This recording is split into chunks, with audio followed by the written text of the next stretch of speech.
Indonesia. Ikhlas beramal jadi semboyan, layani umat, membangun bangsa. Berkhidmat untuk umat dalam keberagaman, bersatu padu bergerak dan berkarya, wujudkan negeri yang damai.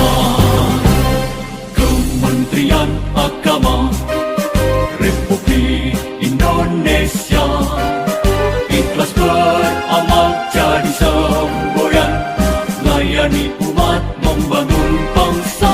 Ikhlas beramal jadi semboyan,